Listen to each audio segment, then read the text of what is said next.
All right, Tony Vanderpool. Yep, I'm the coordinator of the Southern Ohio Giant Pumpkin Growers here at the park at the festival, and this is our second year here. We've been in existence as a club for about 18 years. Part of Chillicothe, most of the 18, but we've been doing this for quite a long time. It's good for all the people in the area, learn how to grow giant vegetables, not just giant pumpkins.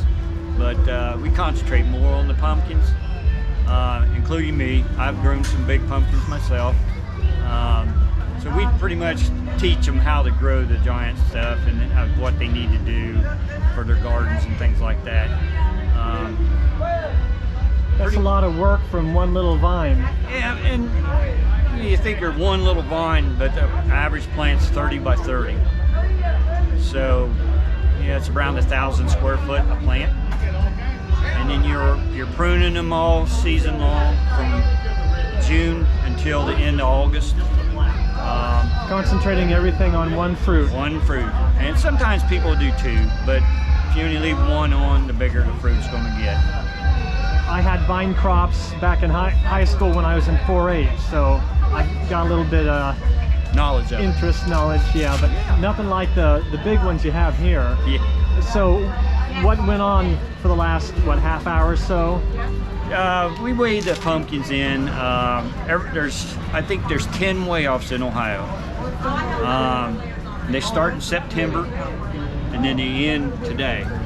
Pumpkin show, they have their weigh-off, but it's our local. You got to be within 21-mile radius. Ours is a national weigh-off, so you can bring them from anywhere in the United States. It can be out of Canada. That's what the GPC is, the Great Pumpkin Commonwealth. So we're a part of them, so anybody can bring fruit in from anywhere.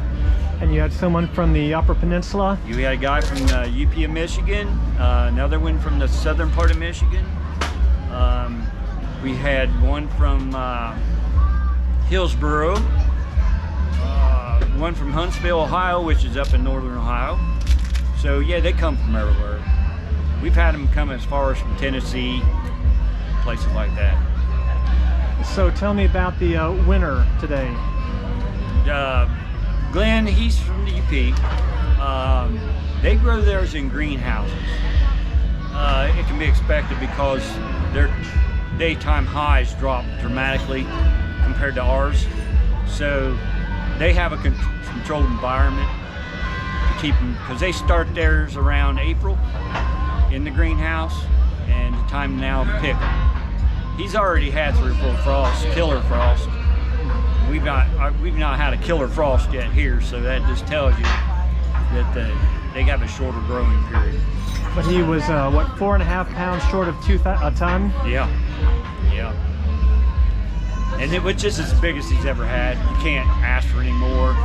Actually, the 3 growers, him and the 3 below him, they all exceeded their weights by a long shot, like at least 400 to 500 pounds.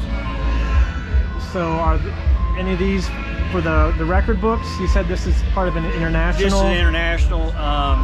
The only records they'll go into is when they do the total combined weight from all the weigh-offs. That'll add to whatever from here to Europe or whatever for the year.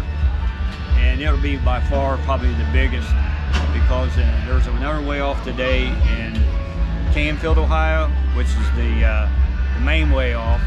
I think they usually have between 50 and 60 pumpkins there, and they were expecting 6 or 8 over 2,000 pounds. And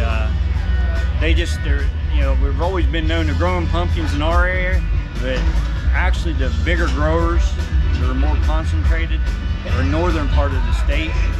There's a line across the United States that from northern Ohio straight across east and west is where most of your biggest pumpkins are grown. There's like a boundary line. They have the better weather, temperature-wise.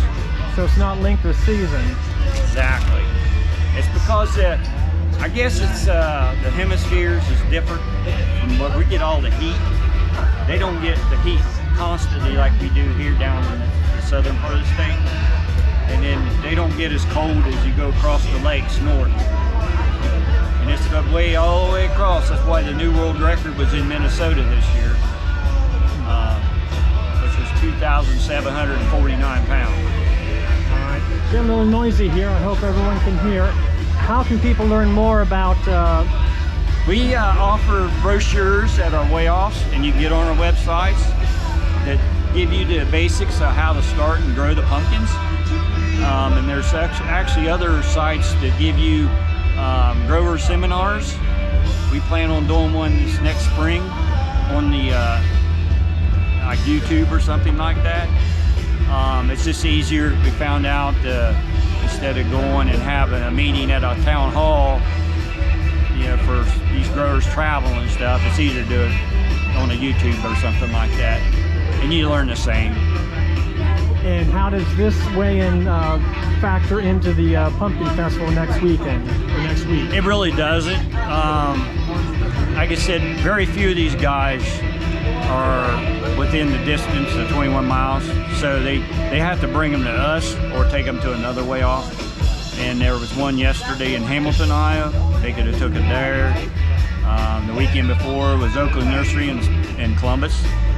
Like I said, about every weekend from the end of August to now, this is the last day of the weigh-offs. Hunt for the major weigh-offs. And then you got your local Circleville's the last one, period. But there's no more national weigh-offs after today. This is the end. All right. So again, what's your name and Tony the Vanderpool. group? Like I said, I'm the coordinator of the Southern Ohio Giant Pumpkin Growers. And just look for that on the You got internet. our website says SOGPG, or you can get on our Facebook. It's the Southern Ohio Giant Pumpkin Growers. You can get the information how to grow and everything on there on our links. All right. Thank you very much. Thank you.